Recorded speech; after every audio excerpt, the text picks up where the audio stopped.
There's only 3 ways that you can take money out of your company without paying an extra amount of unnecessary tax. Who wants to pay extra tax when they don't have to? So I'm going to break down what you can and can't do and what you should be mindful of, because there's so many common traps that I have seen business owners fall into time and time again, because they think incorrectly that the company is theirs and therefore they can just take money out as and when they please. But let me tell you, that is far from true, and that kind of thinking is what will get you into a big tax mess. Before we get into all of the tax stuff, allow me to welcome you to the Wise Accountant YouTube channel. This is my new YouTube channel where I'll be talking all things tax to help you be wiser with your accounting and taxes. So if you haven't already done so, go and subscribe to my channel and also give this video a like.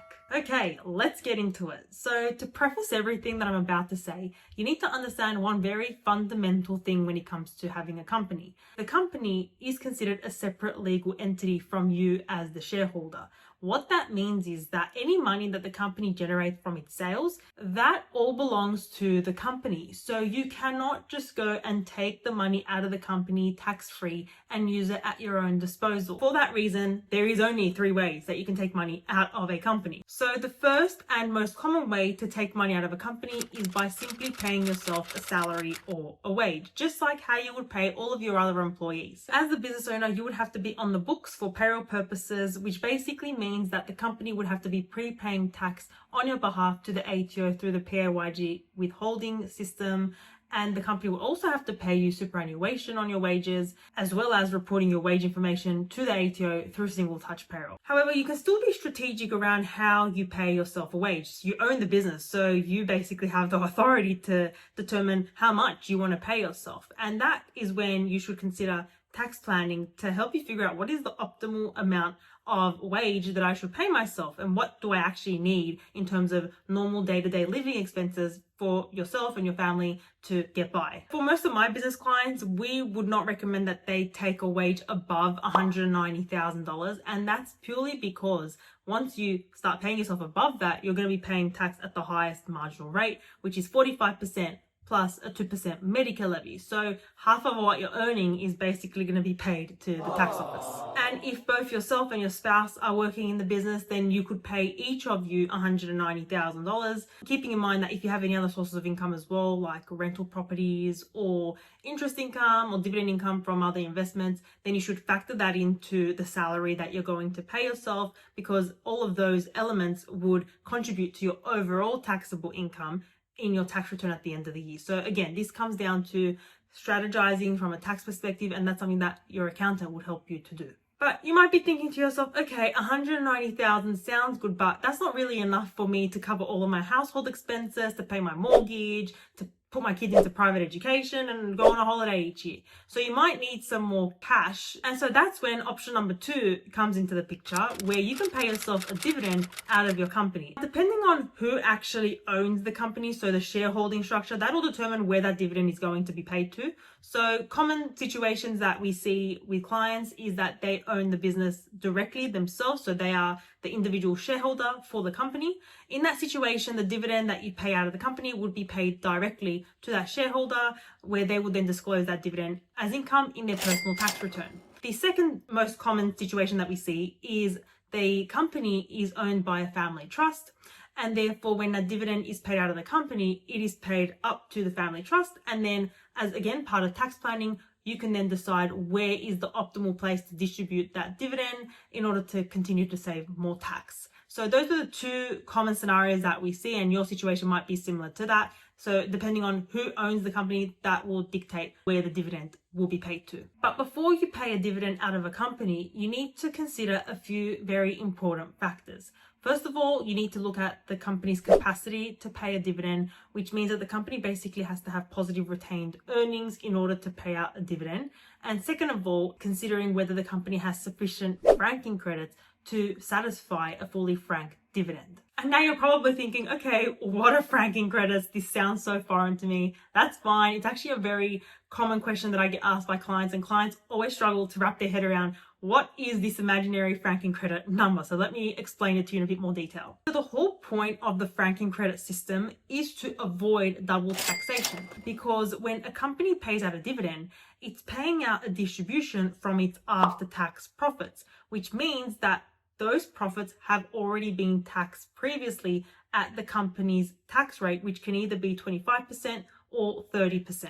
And so that's what the franking credit represents. It basically represents the fact that this distribution has already been previously taxed. When you, as the shareholder of the company, receive that dividend distribution, you don't have to pay tax on that again. So let's say that your company is paying tax at 25%, that's its corporate tax rate. You would only have to pay top-up tax between the 25% and whatever is your personal marginal tax rate for that financial year, and that could be as high as 47%. The most common ways that a company can accrue franking credits and build up its franking credit balance is by paying income tax to the ATO on its earnings, or by receiving a franked dividend from another source, for example, through a trust distribution. And now you're probably thinking, okay, how do I actually know how many franking credits I have in the business? Well, you would look at the company's tax return and go to the section where it talks about the franking account, and you will see all the movements in the franking account for the year, which shows you any franking credits that have been accrued or any dividends that have been paid out. So you should be seeing that disclosure in the company tax return. Okay, to finish off the topic about franking credits, let's say hypothetically that your company paid $20,000 in income tax in the previous financial year. That then means that your company's franking account has accrued a $20,000 franking credit. Your company has a capacity to pay a $60,000 fully franked dividend, and that dividend will be franked at 25%, which means that you will then pay top-up tax between that 25% and whatever it is your personal marginal tax rate. Be very careful before you declare any type of dividend. Always seek assistance from your accountant, and this is something that I personally help my clients with as well. Whenever we need to consider declaring a dividend, we will help the client figure out what is the capacity to pay a dividend, as well as prepare all the documentation that supports that dividend being paid out. So things like dividend resolution and also dividend statements. Okay, so the third and final way that you can take money out of a company is by essentially borrowing funds from the business as a director or shareholder loan. This is not something that I would generally recommend because the tax implications are just not worth it. So if you are taking loans from your company, be very careful in how you manage it. So first of all, when you borrow funds from a company, that may trigger what's called a Division 7A loan if you do not repay it back by a specific time frame. And these provisions are all about preventing company shareholders from taking a tax-free distribution from their company. Using an example, let's say you took money out of your company today. We currently are in the 2025 financial year, which means that the loan that you are taking is considered a 2025 loan. So you have until the lodgement date of the 2025 company tax return to repay that loan back in full to avoid any tax implications whatsoever. If, however, you are unable to repay that loan in full, then you do have the option to place that loan on a complying Division 7A loan agreement. Now, what that is, it's basically a written agreement between you and the company that this loan is going to cover a 7-year term and also include interest at the ATO's benchmark interest rates, which is currently 8.77% for the 2025 financial year. So it's a very high interest rate, and it's, again, not something that you necessarily want to pay if you can avoid it. Now, let's say that you did not repay this loan in full by the lodgement date. You also did not place this loan on a complying Division 7A loan agreement by the date that you were supposed to. What that then means is that you basically neglected this loan, which would then trigger what's called a deemed dividend. And a deemed dividend is essentially an unfranked dividend, so it does not have those franking credits attached to it, which we were talking about before. So you would pay tax on the full amount of the loan that you took from the company and did not repay in your own personal tax return at your personal marginal tax rate. As you can imagine, that would be a very unfavorable situation, especially if you took a large sum from the company. As I said before, you want to be really careful about how you manage these loans from the company because it really requires serious attention. And again, that would fall into tax planning, which is again something that I help all my clients with. And so that's why I said at the start of this video that you cannot just take loans from the company as and when you please, because a lot of business owners do that without understanding the consequences behind it.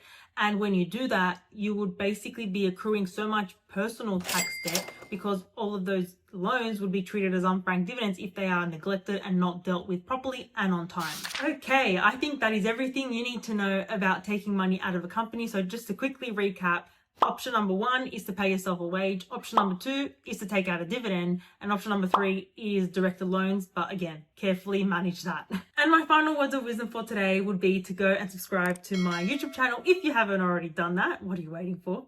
And also, if you learned something new today or found this video helpful, please go give it a like. If you have any questions, please add them in the comment section.